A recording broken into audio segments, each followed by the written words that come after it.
One good morning all of you. आप सभी का स्वागत है आपके अपने इस यूट्यूब चैनल में।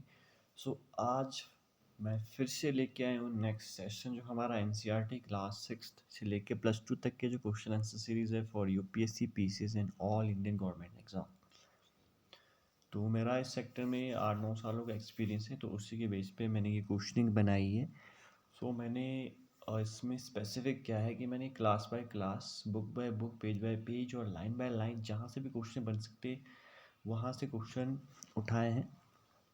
तो आपने भी देखा होगा कि एनसीईआरटी से मतलब 70-80% तक क्वेश्चन आते ही आते हैं, तो उसी के बेस पे मैंने ये सेशन शुरू किए हैं।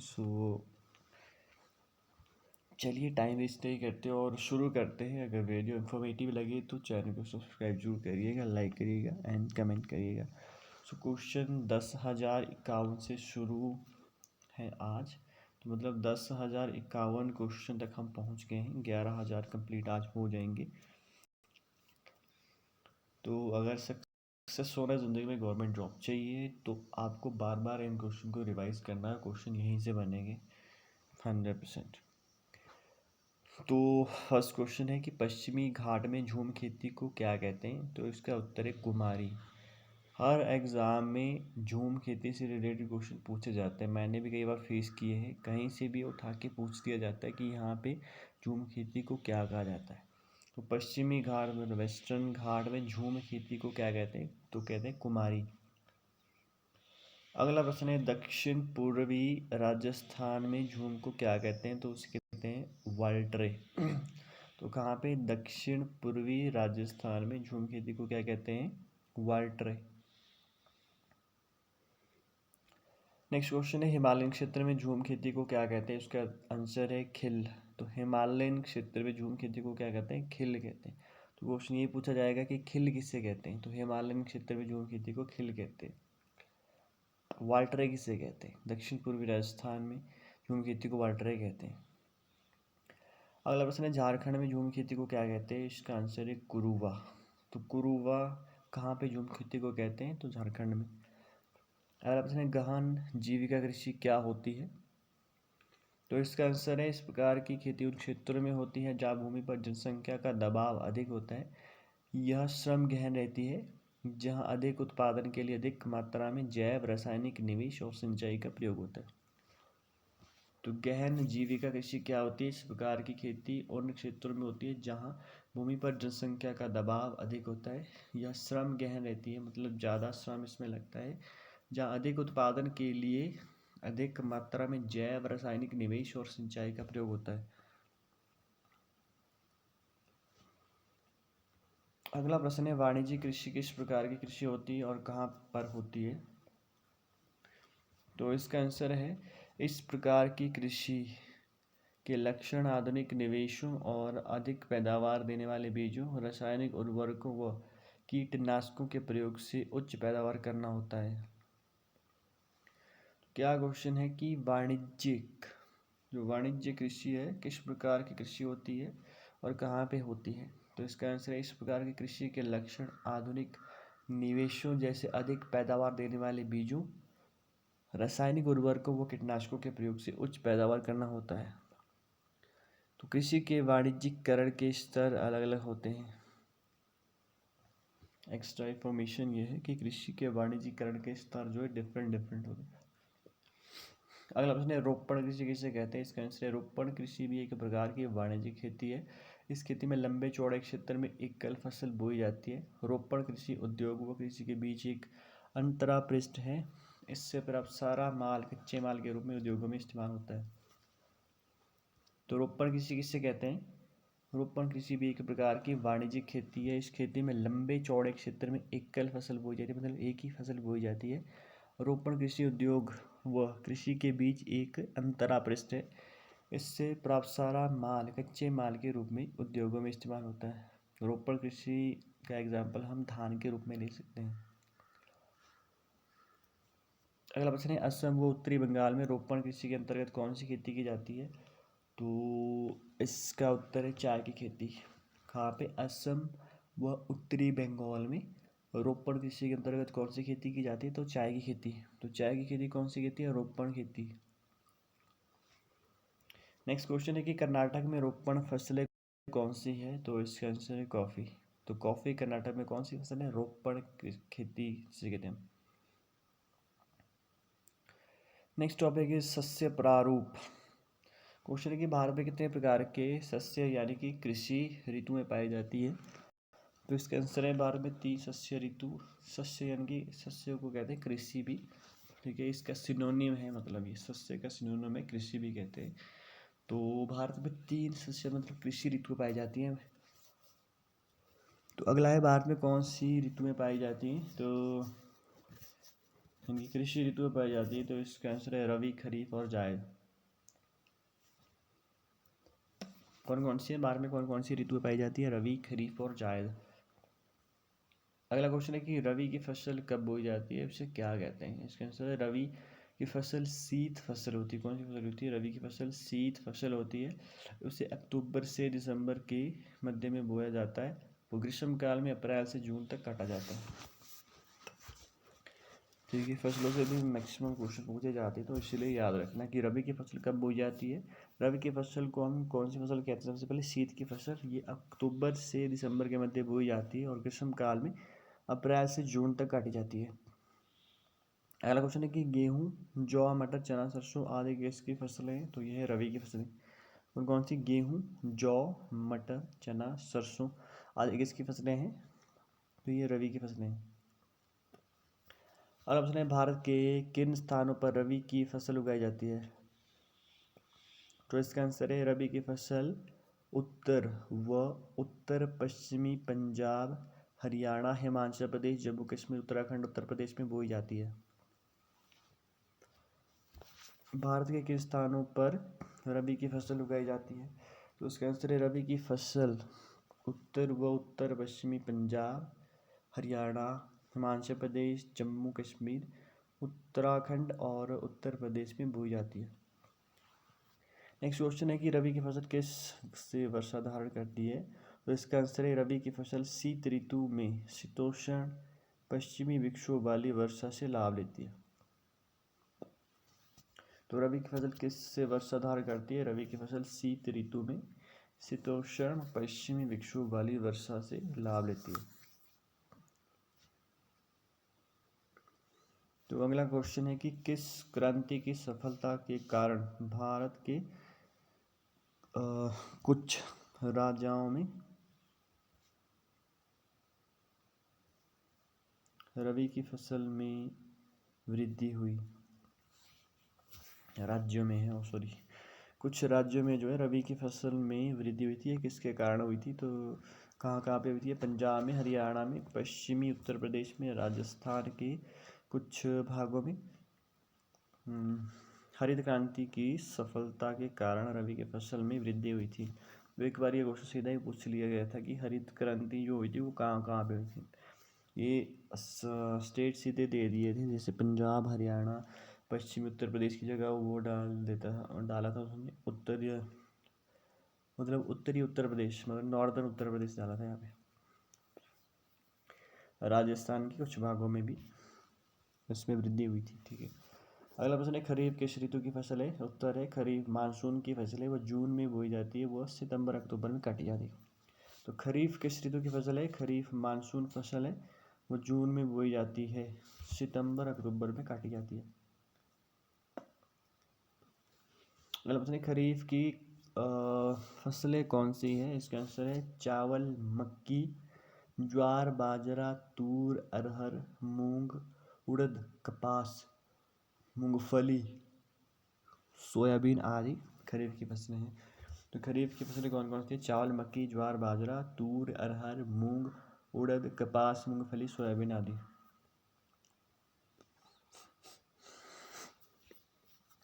नेक्स्ट क्वेश्चन है कि असम, पश्चिम बंगाल, उड़ीसा में धान की कौन सी 3 विख्यात फसलें उगाई जाती है, तो इसका आंसर है अमन, औस, बोरो धान की फसलें उगाई जाती है। तो कहाँ कहाँ पे, असम में, पश्चिम बंगाल में और उड़ीसा में धान की कौन सी 3 विख्यात फसलें उगाई जाती है, अमन, औस और बोरो।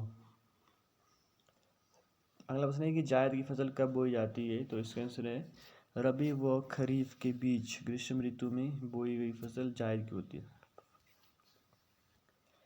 तो जायद की फसल कब बोई जाती है? रबी व खरीफ के बीच ग्रीष्म ऋतु, मतलब गर्मी की ऋतु में बोई गई फसल जायद की होती है। अगला प्रश्न है कि जायद की फसल में कौन सी फसलें उगाई जाती है? इसका आंसर है तरबूज, खरबूजा, खीरा, सब्जियों और चारे की फसलों की खेती होती है। तो जायद की फसल में कौन सी फसलें उगाई जाती है? तरबूज, खरबूजा, खीरा, सब्जियों और चारे की फसलों की खेती होती है। नेक्स्ट क्वेश्चन है कि विश्व में चावल उत्पादन में पहला स्थान किस देश का है? उसका आंसर है भारत, चीन के बाद दूसरा उत्पादक देश। तो विश्व में चावल उत्पादन में पहला स्थान किस देश का है? भारत, चीन के बाद दूसरा उत्पादक देश है। एक बार ये क्वेश्चन ऐसे ही आया था कि भारत का चावल उत्पादन में कौन सा स्थान है, ठीक है, तो हम कंफ्यूज हो जाते हैं। तो इसीलिए चावल में भारत दूसरे स्थान पे, चीन पहले स्थान पे चावल में। और अब उसमें चावल उत्पादन करने के लिए कौन सी व्यवस्थाएं होनी चाहिए या क्लाइमेटिक कंडीशन होनी चाहिए? तो उसके आंसर है चावल के लिए तापमान 25 डिग्री सेल्सियस से ऊपर होना चाहिए, 25 डिग्री सेल्सियस से ऊपर होना चाहिए, आर्द्रता होनी चाहिए व 100 सेंटीमीटर से अधिक वर्षा होनी चाहिए। चावल उत्पादन उत्तर पूर्वी मैदान व तटीय क्षेत्र, डेल्टाई प्रदेशों में उगाया जाता है। तो चावल उत्पादन करने के लिए कौन सी व्यवस्थाएं होनी चाहिए? इसका आंसर चावल के लिए तापमान 25 डिग्री सेल्सियस से ऊपर होना चाहिए, आर्द्रता होनी चाहिए व 100 सेंटीमीटर से अधिक वर्षा होनी चाहिए। चावल उत्पादन उत्तर पूर्वी मैदान व तटीय क्षेत्र यानी कि डेल्टाई प्रदेशों में उगाया जाता है। ये भी पूछ लिया जाता है, ठीक है, ये डिग्री वाला कि कितने डिग्री सेल्सियस से ऊपर होना चाहिए। 25 डिग्री वो डाल देगा, 25 डिग्री सेंटीग्रेड से नीचे होना चाहिए, 100 सेंटीमीटर से नीचे वर्षा होनी चाहिए, ठीक है। तो ये पीक पॉइंट होते हैं, क्वेश्चन यहीं पे गलत होते हैं। अगला प्रश्न है गेहूं उत्पादन में भारत की परफॉर्मेंस क्या है? इसका आंसर है भारत की दूसरी खाद्यान्न फसल है, उत्तर पश्चिम में पैदा होती है, 50 से 75% वर्षा इसके लिए चाहिए। तो गेहूं उत्पादन में भारत की परफॉर्मेंस क्या है? तो भारत की दूसरी महत्वपूर्ण खाद्यान्न फसल है, उत्तर पश्चिम में पैदा होती है, 50 से 75 सेंटीमीटर तक इसके इसलिए वर्षा चाहिए। अगला प्रश्न है भारत में गेहूं के दो मुख्य क्षेत्र कौन से हैं? इसका आंसर है उत्तर पश्चिम में गंगा सतलुज मैदान व दक्कन में काली मिट्टी के प्रदेश, पंजाब, हरियाणा, उत्तर प्रदेश, मध्य प्रदेश, बिहार, राजस्थान में गेहूं होती है। तो भारत में गेहूं के दो मुख्य क्षेत्र कौन से हैं? एक तो है उत्तर पश्चिम में, नॉर्थ वेस्ट में जो गंगा सतलुज मैदान है वह, दक्षिण में जो काली मिट्टी के प्रदेश हैं जैसे पंजाब, हरियाणा, उत्तर प्रदेश, मध्य प्रदेश, बिहार, राजस्थान में भी होती है। आप सोचते होंगे कि राजस्थान में अगर ऑप्शन डाल दिया जाए तो आप सोचेंगे कि वहाँ पे खेती नहीं होती, बट होती है। और उसने मोटे अनाज की फसलों में देखा जाता है, क्या देखा जाता है? इसका आंसर है ज्वार, बाजरा, रागी मुख्य मोटे अनाज है, पोषक तत्वों से ये भरपूर होते हैं। तो मोटे अनाज की फसलों में देखा जाता है किसे? ज्वार, बाजरा, रागी मुख्य मोटे अनाज है, पोषक तत्वों से ये भरपूर है। अगला उसने क्षेत्रफल व उत्पादन की दृष्टि से भारत की तीसरी महत्वपूर्ण खाद्यान्न फसल कौन सी है? इसका आंसर है ज्वार। क्षेत्रफल व उत्पादन की दृष्टि से भारत की तीसरी महत्वपूर्ण खाद्यान्न फसल कौन सी है? ज्वार।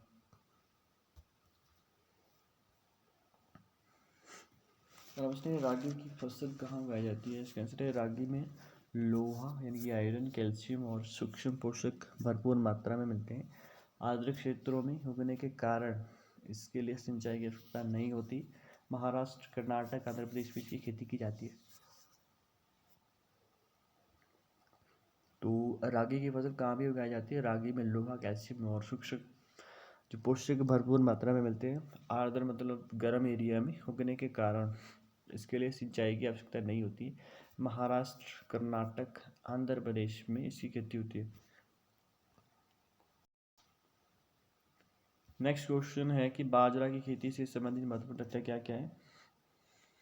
तो इसका आंसर है बाजरा बलुआ व उत्तरी काली मिट्टी पर उगाई जाती है।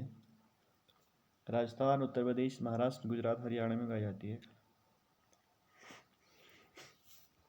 तो बाजरा की खेती से संबंधित महत्वपूर्ण तथ्य क्या क्या है? इसका आंसर है कि बाजरा बलुआ व उत्तरी काली मिट्टी पर उगाई जाती है।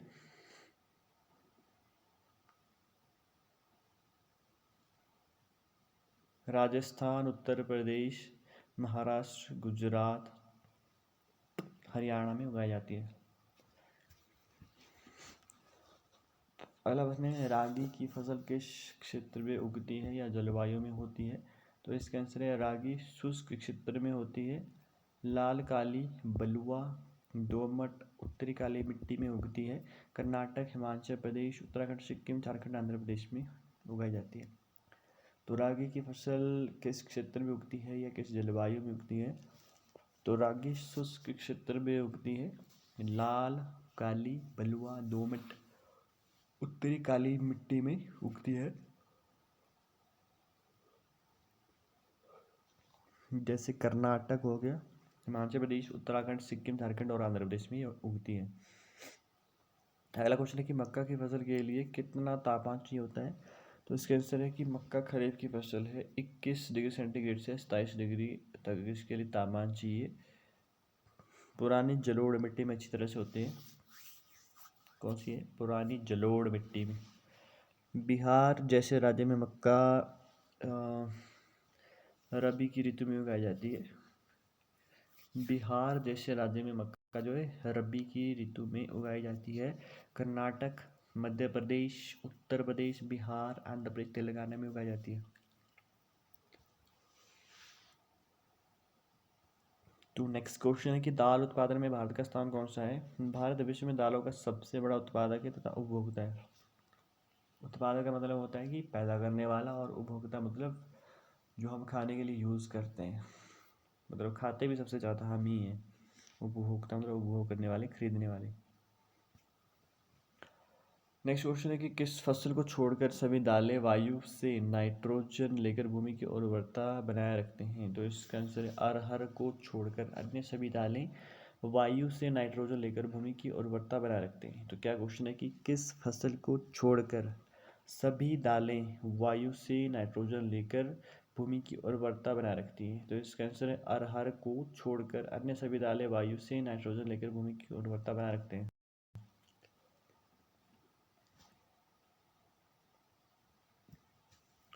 तो नेक्स्ट इज भारत के प्रमुख दाल उत्पादक राज्य कौन से हैं? मध्य प्रदेश, राजस्थान, महाराष्ट्र, उत्तर प्रदेश, कर्नाटक दाल उत्पादक राज्य। भारत के प्रमुख दाल उत्पादक राज्य कौन से हैं?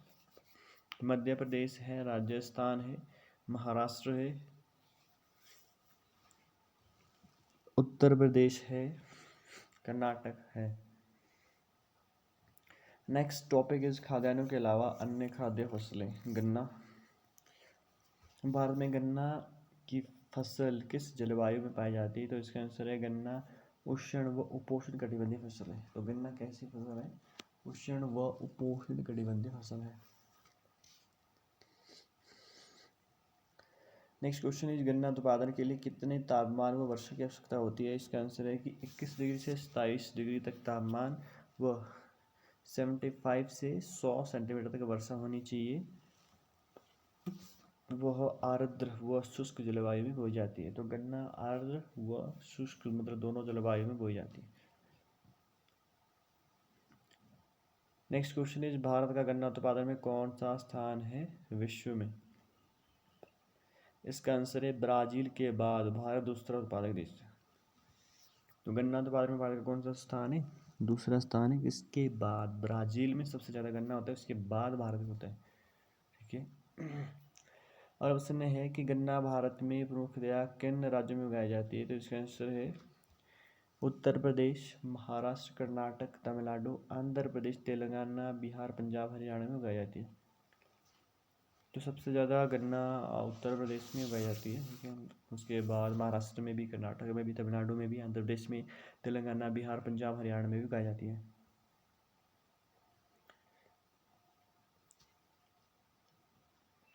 नेक्स्ट इज तिलहन।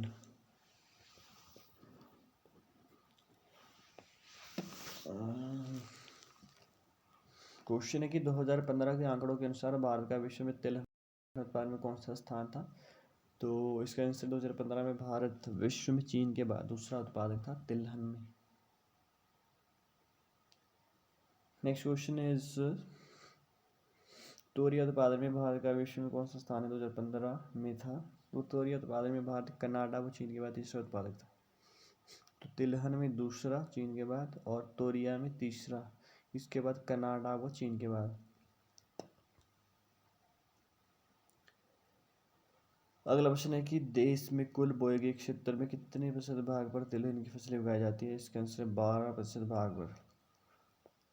देश में कुल बोए गए क्षेत्र में कितने प्रतिशत भाग पर तिलहन की फसलें उगाई जाती है? तो इसका आंसर है 12% भाग पर।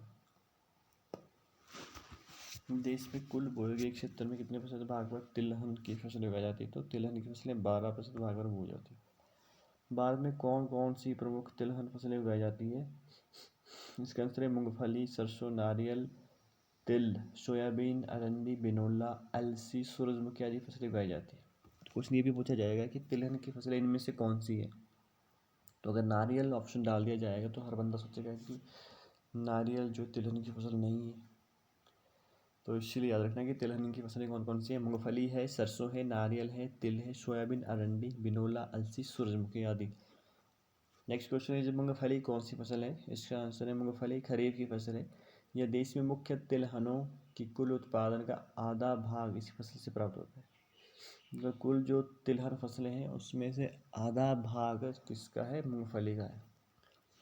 मतलब अगर 100 किलो प्रोड्यूस होती तो उसमें से 50 किलो जो है मूंगफली ही मूंगफली का ही तेल मतलब यूटिलाइज होता है या लिया जाता है। अगला क्वेश्चन है, भारत के प्रमुख मूंगफली उत्पादक राज्य कौन से हैं? तो इसके आंसर है राजस्थान, गुजरात, तमिलनाडु, महाराष्ट्र। तो भारत के प्रमुख मूंगफली उत्पादक राज्य कौन से हैं? राजस्थान है, गुजरात है, तमिलनाडु है और महाराष्ट्र है। प्रश्न है, अलसी सरसों किसकी फसल है? तो इसका आंसर है अलसी सरसों रबी की फसल है। तो अलसी सरसों किसकी फसल है? ये रबी की फसल है। जो भी सरसों होती है, ठीक है, वो क्योंकि गेहूं के साथ ही हम बीजते हैं तो इसीलिए ये रबी की फसल होती है। अगला प्रश्न है, भारत में तिल की फसल कहाँ कहाँ उगाई जाती है? तो इसका आंसर है तिल जो उत्तरी भारत में खरीफ की फसल तो दक्षिण भारत में रबी की फसल में उगाया जाता है। तो यहाँ पे भी क्वेश्चन बन सकता है कि तिल की फसल कहाँ कहाँ उगाई जाती है? तो वो बोलेगा तिल की फसल उत्तरी भारत में रबी की फसल में उगाई जाती है, दक्षिण भारत में खरीफ की फसल में उगाई जाती है। तो उल्टा पुल्टा वो करता है क्वेश्चन का जो आंसर है उसको, ठीक है। तो तिल की फसल भारत में कहाँ कहाँ उगाई जाती है? तिल उत्तरी भारत में खरीफ की ऋतु में, उत्तरी भारत में जब मक्की बोते तब, और दक्षिण भारत में रबी की फसल में उगाए जाते हैं। अगला क्वेश्चन है कि कौन सी एक तिल की फसल खरीफ और रबी दोनों फसल ऋतु में बोई जाती है? तो इसका आंसर है अरंडी खरीफ व रबी दोनों ही फसल ऋतु में बोई जाती है। तो कौन सी एक तिल की फसल खरीफ व रबी दोनों फसलों ऋतु में बोई जाती है? अरंडी खरीफ व रबी दोनों ही फसल ऋतु में बोई जाती है। नेक्स्ट टॉपिक है चाय यानी कि टी। तो चाय से संबंधित महत्वपूर्ण तथ्य कौन कौन से हैं? चाय रोपण कृषि का उदाहरण है, इसे अंग्रेज लाए थे। ओके, चाय को कौन लाए थे? अंग्रेज लाए थे। नेक्स्ट क्वेश्चन, चाय किस वातावरण की फसल है? चाय उपोष्ण कटिबंधीय जलवायु में उगाई जाने वाली फसल है। वह जीवाश्म युक्त गहरी मिट्टी तथा सुगम जल निकास वाले क्षेत्र में होती है। तो चाय किस वातावरण की फसल है? चाय उपोष्ण कटिबंधीय जलवायु में उगाई जाने वाली फसल है। वह जीवाश्म युक्त गहरी मिट्टी तथा सुगम जल निकास वाले क्षेत्र में होती है। Next question is and last question is 11,000 question, 11,000 question complete हो गए यहाँ पे। तो चाय की खेती किस जलवायु क्षेत्र में की जाती है? तो इसका आंसर है चाय के लिए कोषण यानी कि नम जलवायु, क्वेश्चन को नम जलवायु चाहिए। तो चाय की खेती किस जलवायु क्षेत्र में की जाती है? इसका आंसर है चाय के लिए कोषण नम जलवायु चाहिए। तो आज का सेशन यही ख़त्म करते हैं, तो मिलते हैं नेक्स्ट सेशन में एक और एनर्जेटिक वीडियो को लेके।